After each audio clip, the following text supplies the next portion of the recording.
All right. Yay! Well, we'd like to welcome everyone to tonight's presentation on an excellent climate change solution. We are the Louisville chapter of Citizens Climate Lobby, fondly known as CCL, an organization striving to build the political will to solve the climate crisis. We are happy you could join us tonight with a presentation called Ready for a Solution? It's in your hand. Just so you know what's happening this evening, after this intro with Carmel and Maggie, they will do their presentation, which will be followed by a fun 30-second video. And then we'll have some practice, some conversation, and talk about what's next. Our guests are Carmel Bowman and Maggie Hettinger, two sisters who have decided to do something about climate change, something real and something effective. They've teamed up with CCL, which has helped introduce the Energy Innovation and Carbon Dividend Act in the House of Representatives.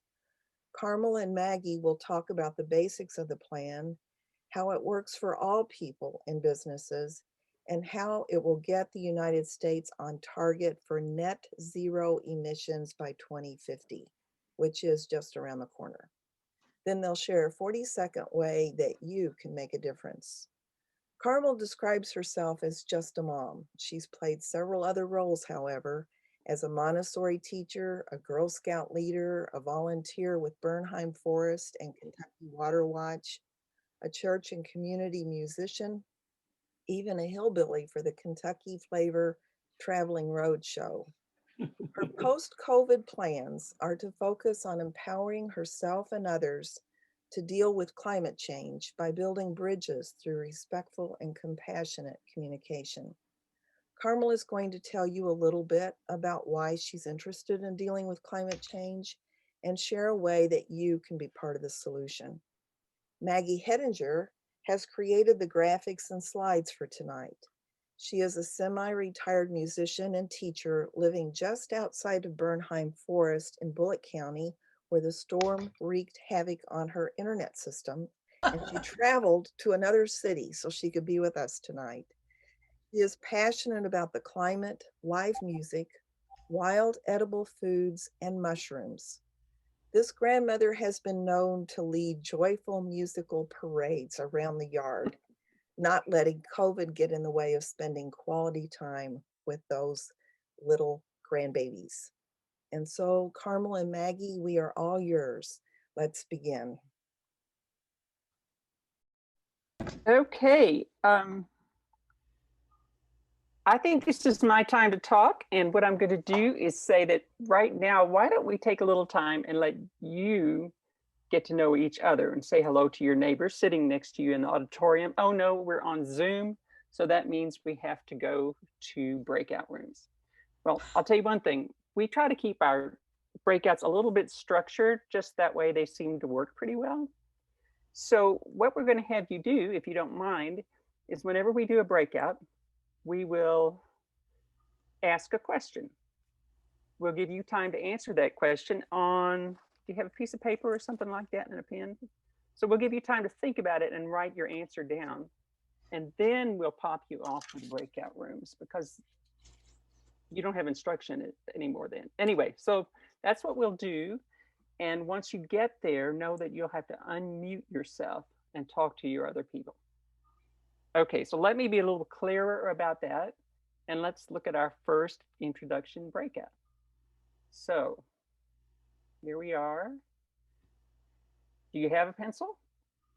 I hope you're saying yes. I can't see anybody. Write your name. This is easy. Got it? Okay, if you don't mind, write one thing to share about yourself. It can be your favorite hobby, what you had for breakfast, what you are trying to do to save the world and the environment, anything at all. Okay, we'll send you out. Once you get there, if you care to share, and most of you I'm sure will, hopefully everybody unmute yourself and read what you wrote. You have about a minute to do this, and then we'll send you off and you'll have 5 minutes there. Okay, you're on. That is not it. have a couple volunteers to tell us something interesting that you learned just real quick back in your room. And if you can wave, I'm only seeing about 9 people and I know there are 100. So who would like to volunteer? Something that somebody said in your room that you were glad you heard or was interesting. Okay. Anybody see anybody? There's Chris. Looks like Chris can. All right. Chris, Well, I was excited to see people that I had met. I guess I'd met 2 of the other 3 people before, so it's good to see them again. And it's good to hear their passion for the environment. It's good that you don't feel like you're alone. You got many others that are interested. Thank you. Thank you. Someone else? Somebody in my room had heard of CCL but didn't know anything about it. So this is the perfect person for this show. Okay, one more. I see a note from Katie Rixman that said they have someone from Pennsylvania in their room. So we are far flung. Awesome. Glad to have you all here. I think I'm going to grab the spotlight here for a second. And if you know me, maybe you don't know, but if you put me in the spotlight, we're going to start with a song. So here we go.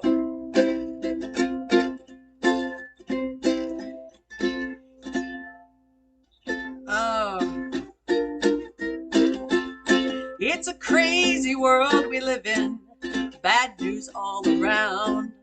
Brothers and sisters, if we're gonna make a difference, we're gonna have to stand our ground and be a drop in the bucket and a bucket in the pond. And the pond fills the river and the river rushes on. And as the river swells the river till the power can't be stopped, then what becomes a mighty ocean started as a drop. Down in Alabama, a lady boarded a bus. The driver said, "You're black, you gotta sit in the back."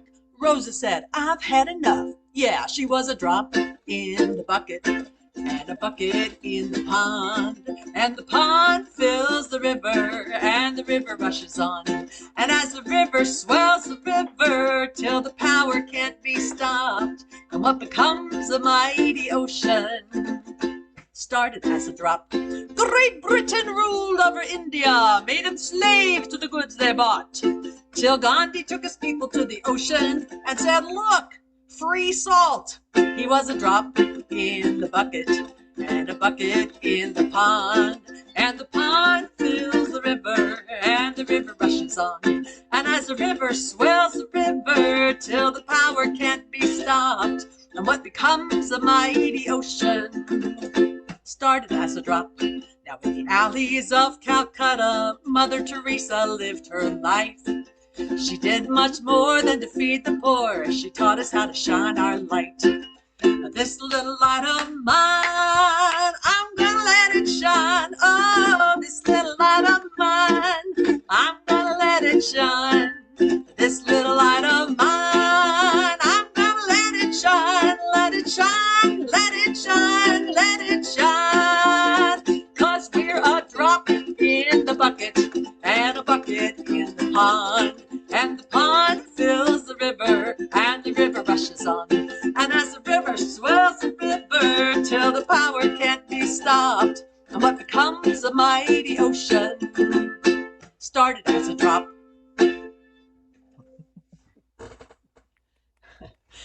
All right.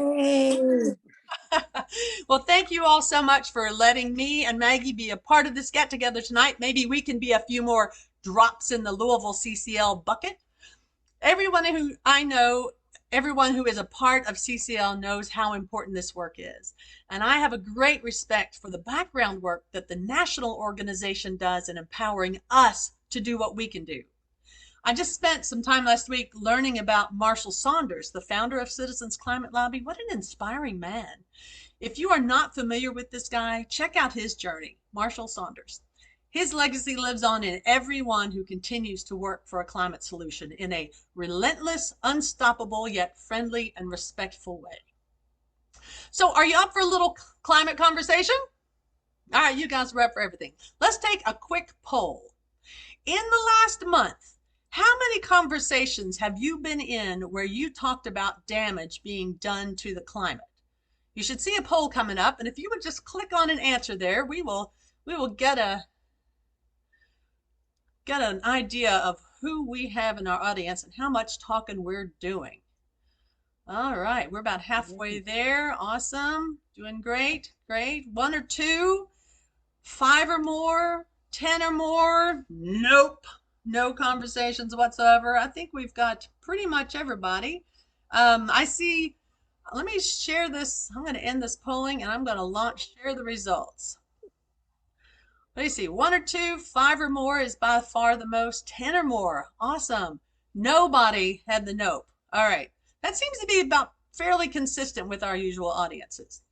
So now most of you don't know me. I'm Carmel. So let me start out by showing you this. You see this? I bet you don't know what this is.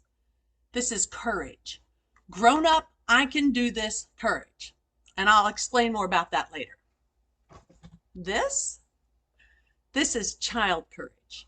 Comfortable, I got this, I'm okay now courage. You make sure your little one has it when it's bedtime, especially bedtime at someone else's house or in a hospital or just after a hard day. Recently, my daughter was taking one of those how well do you know your mom quizzes, and the question came up, what's your mom's favorite animal? Her answer? Very small humans. Yep. All right, show of hands, how many of you have children? How many of you have grandchildren? Okay, let's get everybody. How many of you used to be children? All right, some of us are still a bit childish at times. I'm not going to name any names, George, but that's a good thing. I like to think back on my own childhood, playing outside all day long, climbing trees, running around barefoot in the cool, wet grass. Can't you just smell the honeysuckle? You'd pick it off the vine and then savor that one sweet drop of nectar that you'd have to suck from the bottom of the stem. Do you remember catching fireflies with the older folks sitting out under the tree in those fold-up lawn chairs or maybe on a porch swing? I have 4 children, and I wanted my young people to have similar experiences. So we went camping and hiking. We sent them outside all day, taught them to ride bikes. Of course, we told them how good they had it, especially compared to us. In my day, I had to share a room with my sister, 3 sisters. And guess how I got to school? I had to walk in the snow, and it was uphill both ways. And being from my family, I had to carry a banjo in one hand and a piano in the other. You wanted your kids to have a good childhood, but more than that, you wanted them to be outside to get some good, healthy exercise. You wanted them to be competent and safe, so you taught them how to climb a tree safely and build a fire safely. You taught them to be thrifty and use resources wisely. Turn off the lights, don't waste water, and close the door where you're raised in a barn. You wanted them to be a team player, so you signed them up for sports. You wanted them to love their country, be a good neighbor, so you did trash pickups, community food drives, and volunteered at the church picnics. You want them to know the smell of honeysuckle. You did the best you could for your young people in your life, and they are growing up to be okay, hopefully. And I have to tell you that I am both very proud and at the same time appalled at some of their decisions. They learned all the lessons I taught, paid attention in school, probably are smarter than me. That's the goal, right? They are grown up, moved out, they've seen the world. They care for the people and their things, and do you know what they tell me? Oh, we are not having any children. Wait, what? We're not planning on having any children.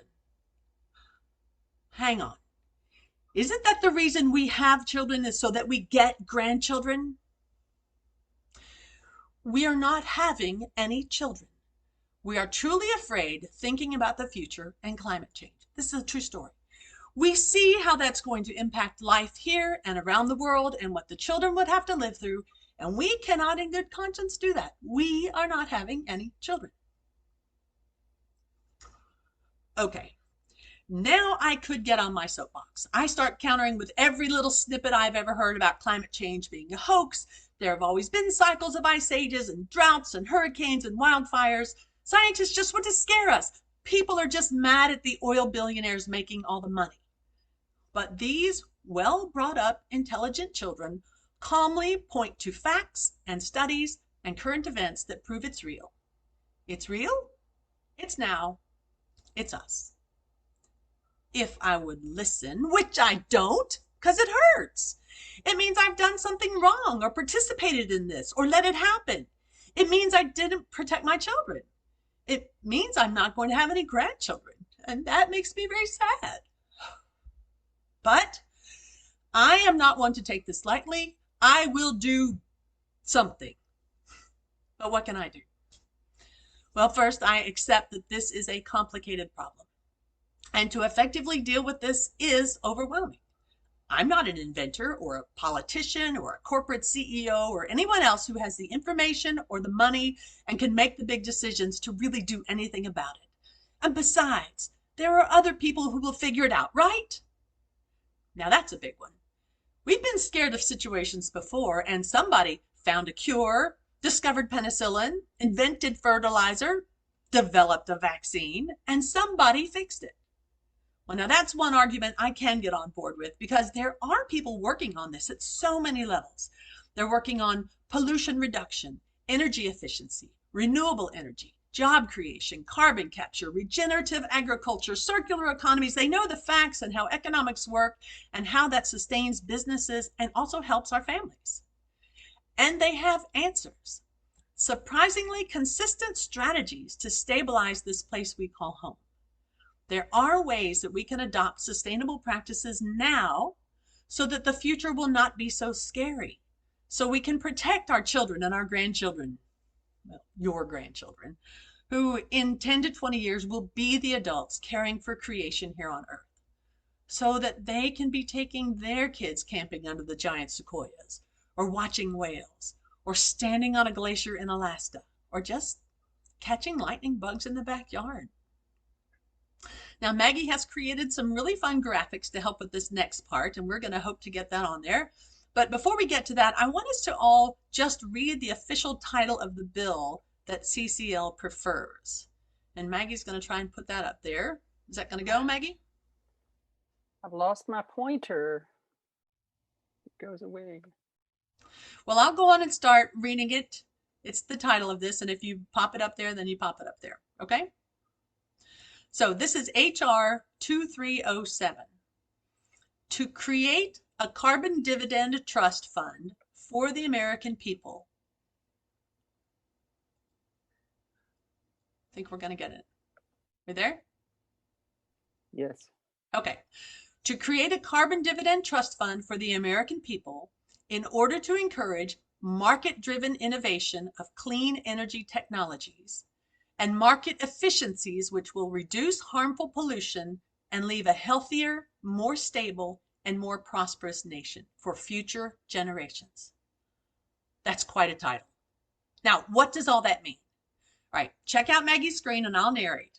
We were talking about answers, because there are answers, and it usually boils down to 1, reduce the use of fossil fuels that pump carbon into the air, and 2, draw down the greenhouse gases that are already out there. This is the problem we know we have to solve. Not only are there answers and strategies, there is a way to make it doable. It's all about the money. Think back on some of your earlier choices you learned as a kid. Your parents pay a large heat bill, or you close the door. Pay for gasoline, or ride your bike. Encourage others to stop throwing that McDonald's cup out your car window, because there'll either have to be a litter drive or the county will have to pay someone to clean it up. Or better yet, how about having the litter bug pay a fine to have it cleaned up? Or even this, buy your sodas in a reusable glass bottle and you can take the bottle back in and get your money back. Remember when you did that with all your Coke bottles? Some of the younger folks don't even know that was a thing. Money talks. Today, you can take in your used ink cartridges and get $3 off your next purchase at Office Depot. Recycle your cell phone or computer at Best Buy and get cash. Drive an electric car charged from solar panels and never buy gas again. That's my preferred method. That's what I'm going for. I'd like to share with you something that gives me great hope. a concept that I believe has merit if it can pass Congress. It's called a carbon fee and dividend. Now, this is not simply a cap and trade policy where it seems like polluters pay some other company for non-polluting projects and then keep on polluting. It's a market approach to encourage industries and businesses to find ways to use lower carbon emitting resources throughout their operations, naturally reducing the greenhouse gases. It's got bipartisan support because instead of hundreds of government regulations that may or may not favor special interests, donors, or lobbyists, this is a fee placed directly on the coal, oil, and gas as it comes out of the ground. Current prices of these products do not reflect the true cost of using carbon-based energy. They only pay for the production, but not for the other costs involved, for the health care needed because of the pollution, the flood and hurricane cleanup, the higher insurance rates. Right now, we're paying this. A carbon fee and dividend can correct this. Now, for the companies that are already working with renewable energy sources and energy efficiency, there won't be much difference. Only the producers that are taking the fuels out of the ground are paying a fee based on how much they're pulling out of the ground. The amount proposed in Congress starts at $15 per ton of CO2 equivalent emission. Now, this fee becomes a part of the price of producing that fuel, and the energy company decides how much of that fee to pass on. So, for example, if a manufacturer is using carbon-based fuels for energy, carbon-intensive goods for materials, and shipping in carbon-fueled semis, their overhead will be including some of that fee passed on from the energy producers. And then that manufacturer decides how much of the cost they'll be passing on. The larger companies will probably absorb some of that cost, and some will be passed on to the consumer, like me and you. We may not know all the details, but we will see the sticker price on the shelf. So the market will encourage us to support the businesses that are being energy responsible. Again, how do we know they're being responsible? That will be reflected in the price of their product. I tend to really pay attention to prices. And the energy producers will pay attention to the prices too, because that fee goes up every year by $10 a ton. This is a predictable and steady increase, so every business can plan and be accountable to their customers and shareholders. So the market, meaning us, the consumers, will encourage the heavy carbon users to find or invent other ways to reduce their use and lower their costs. They can plan ahead to stay competitive and emit less carbon without subsidies or regulations. The beauty of the free market is creating a fair, effective solution. Now, do you remember that fee? We talked about the fee. All those fees are collected from the industries that are taking the fuel out of the ground, and the money is put into one big fund. Every month, that pile of money is divided up and sent out to every American, you and me, every month. It doesn't go to the government or just the CEOs or the super rich, but every American, your friends and neighbors, as well as business owners and politicians. Each person will get the same share of the dividend. It'll show up in your bank, or you'll get a check.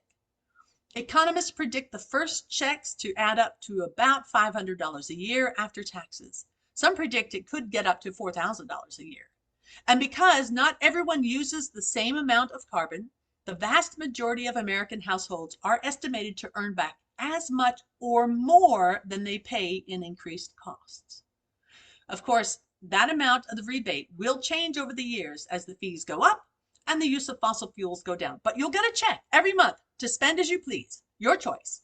You could just save that money or go out to eat or spend it. But the point is that eventually the outdated technology will be replaced by the new energy. That's the goal.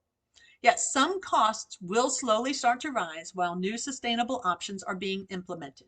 And guess what? You're getting more than enough money in your dividend to cover that increase. But now you have options.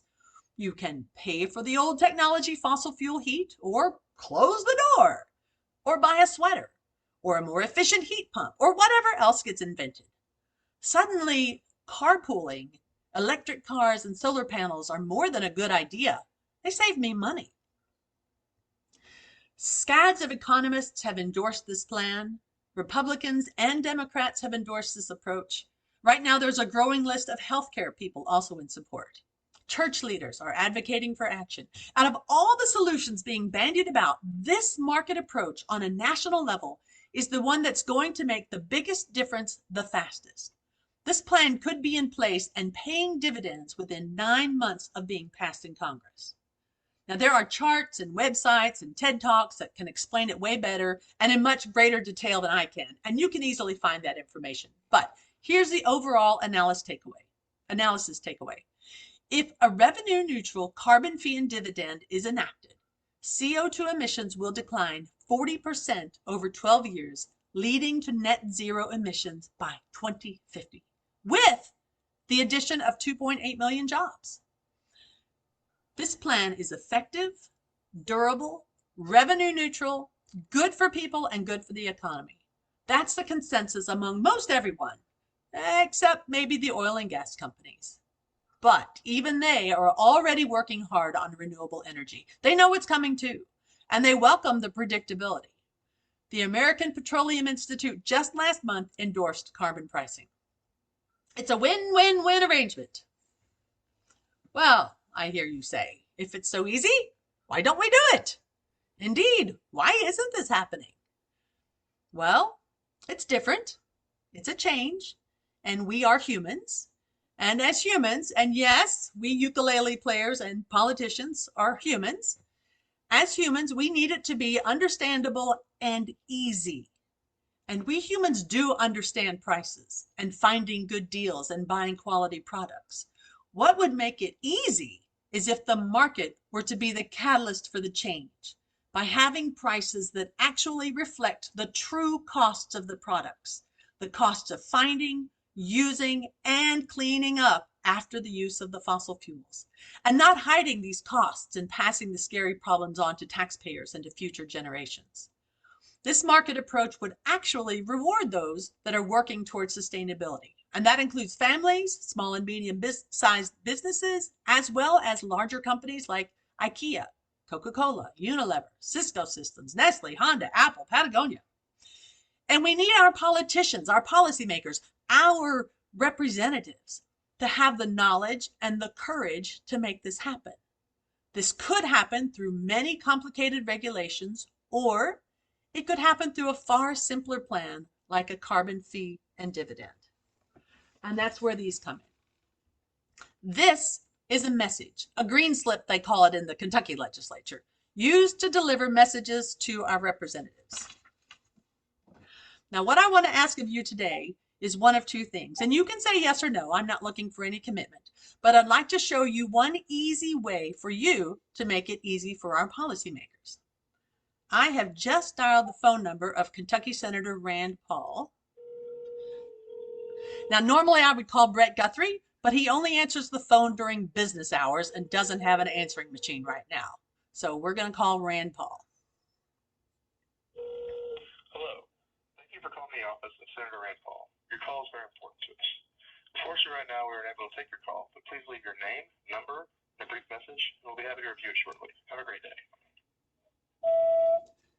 Hello, this is Carmel Bowman, 502-348-5431 of Bardstown, Kentucky. I am a constituent and a voter, and I am concerned about climate change.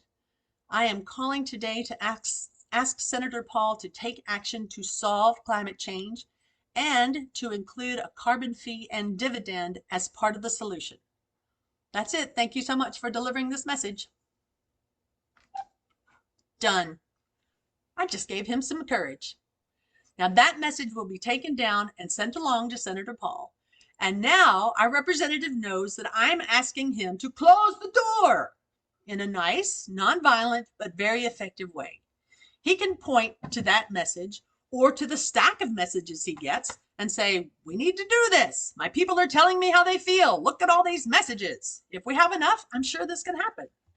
So what I'm asking you today is for you to look at this list and identify which of these people represent you and take down the phone number for that person. If you don't see your person, then write down cclcalls.org, and that site can find your person for you. And you won't be signed up for anything else, no tricks. Now, put that phone number on your to-do list and set a reminder for yourself for some time that's convenient, hopefully in the next 24 hours, let's say, to either make this call or to do a little reading to educate yourself about this issue. Now, if you wanted to, you could even join me and many others by calling every month. If you go to cclcalls.org, we can send you a reminder, the phone numbers, even a suggested script if that's helpful. Or you can go to CCL's website and check out other resources and activities of the Citizens Climate Lobby. Maybe listen to the podcast. I like that. But if you do nothing else, make that call. A couple of weeks ago when I called, I asked the nice lady who took the message, how many calls a day do you get? Do you know what she said? Take a guess. About 15. Now, what kind of message would Senator Paul hear if that number tripled tonight just because of the people on this Zoom meeting alone? That's powerful. We can do this. You know, I often hesitate to start or enter into a conversation about climate change because I know that people, especially young people, can be overwhelmed by despair about the current situation. And I want to be clear about what's at stake without adding to anyone's anxiety. But there are things we can do, things that will make a difference, like a phone call. Okay, so here's Doggy saying to you, you can do this, you got this. Make your calls and pass that courage on to your representatives. And then we can tell the children, take courage. We're working on this. We got this.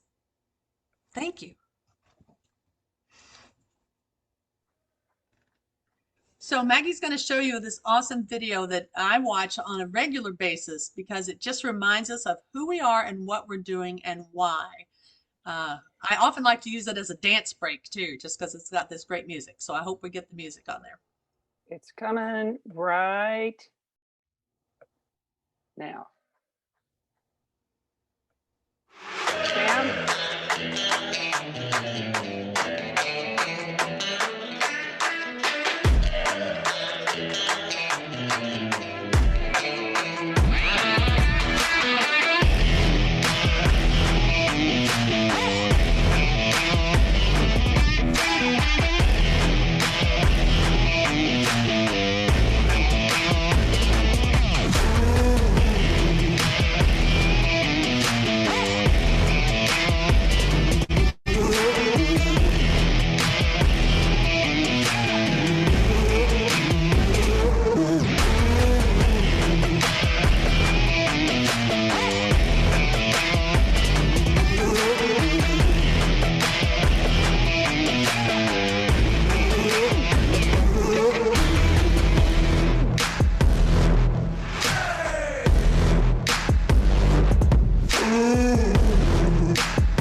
Thank you, Carmel.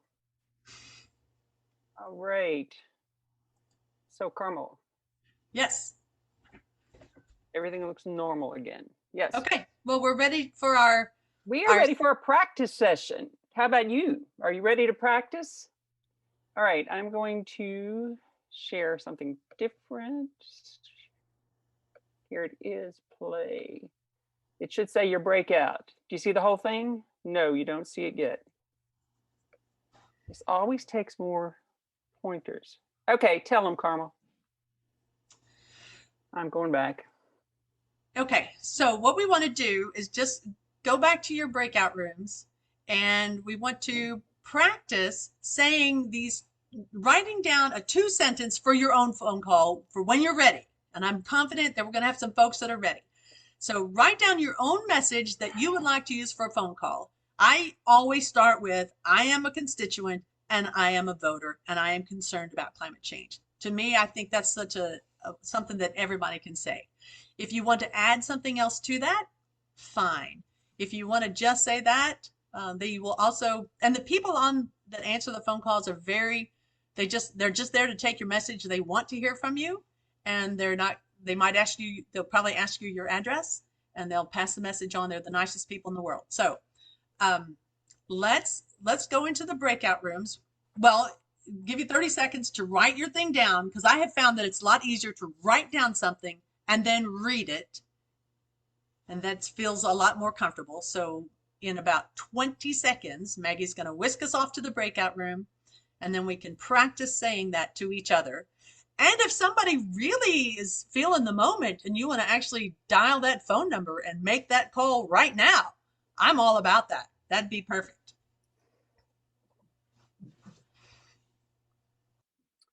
And is everybody back? Yes? Okay, now how did that feel? It helps me to actually practice and say those words out loud before I make my phone call. How about you? Yes, yes, okay.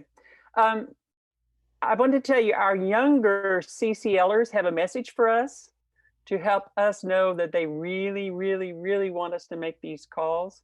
So I'm going to do my movie magic one more time here for a very short encouragement from the younger CCLers, and here it is.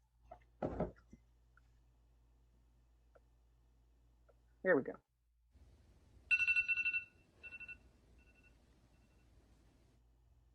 This is Congresswoman Suzanne Bonamici. It's an honor to represent Northwest Oregon. Although my Washington, D.C. staff are currently working remotely, please leave a detailed voicemail with your contact information.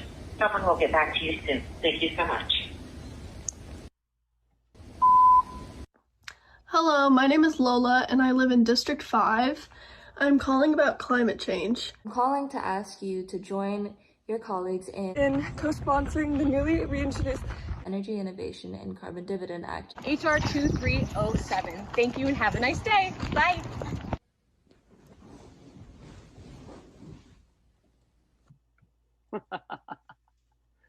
Okay. So what did you think? I think it is so encouraging to hear so many different voices asking our representatives to get serious about climate change. That's what it's going to take to get that relentless, unstoppable message across. It's that easy. This weekend, we have another great opportunity to hear even more voices as the National CCL Conference is happening on Zoom. Next year, we'll probably have to travel to Washington to be a part of this inspiring event, but I've been told that it's very positive and welcoming. It's so important for our representatives to hear from a wide variety of people, not just paid lobbyists, but real people. And now's the time. There are more and more people talking about carbon fees. There's a lot of talk right now about the Senate putting forth a carbon pricing bill. And what we want to get that really going strong and make sure the decision makers are hearing the part about the cash back and dividend part.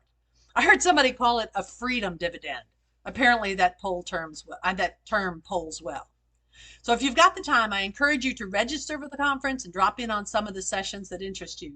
I think somebody's going to put that information on this. It's on the screen, or put it in the chat on how to see the schedule and how to register. I've been told that there are very interesting topics for the person who is just testing out the CCL waters as well as the seasoned lobbyist. Now, before we end, we're almost done with our time here, but before we end with our final thought, I want to thank everybody again for coming to spend some time with us tonight. We want to put a link to an evaluation in the chat box. And if you could click on that link and give us some feedback, that would be very helpful to me and Maggie and the CCL chapter. I wonder if we can really quick get a group photo if we can get a group photo of everybody on the screen. Ruth Ann's going to take a picture. Yep, we can do that. All right. So everybody Full put out your Okay. cheesy grins. Okay, so we'll be doing 2 screens. So here comes Okay. screen number 1 for me. Everybody say cheese. All right. Or duck out if you don't want to be in there.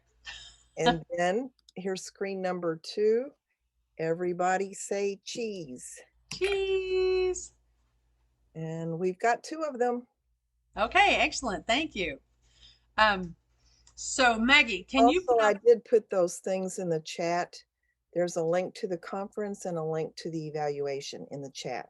Excellent. Thank you. Thank you. Now, Maggie, if you will put up our last slide, please.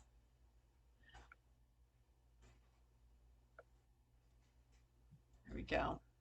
So earlier I mentioned being hesitant to start a conversation about climate change. And yet, America has always been a yes we can kind of place. We led the way into space and onto cell phones and the internet. Today, the next big thing is clean energy, affordable, local, solar and wind power made here and now across America, in California and Texas, in Iowa and Kentucky. Clean energy to power our lives at home and work, creating high-paying jobs in America, in our communities. This can free us from outdated fuels that pollute our air and water and change our climate. There are things we can do. And to safeguard all the things we're already doing for others in the planet, my belief is that the most important thing we can do right now is the simplest. Pick up your phone and say, I am your constituent and I am concerned about the climate. Now that may seem like a tiny drop in the bucket, but add that to my drop and to your friend's drop and to your coworkers' drop and the other people that are on this meeting tonight. That's what's going to get this river flowing towards a cleaner, safer, healthy, beautiful world for our families, our children, and future generations. There are things that we can do, and it starts with courage and a phone call. I'll let you know if I get any grandchildren. Thank you. So, ladies, we really do thank you for this presentation. It's really been delightful. I love what we've learned, and I love the way we've learned it. We just want to invite everyone, if you are interested in joining a CCL chapter, there might be one near you. We do have one here in Louisville. It meets on the 2nd Saturday of each month. So in June, we'll be meeting at 11:30, but then we will end in plenty of time for the conference that will be free to those who are interested in attending that. I have always enjoyed what I've learned there. With that, please don't forget to click the link, and please notice the other link for the conference. And thank you so much for joining us tonight, and we will say goodbye.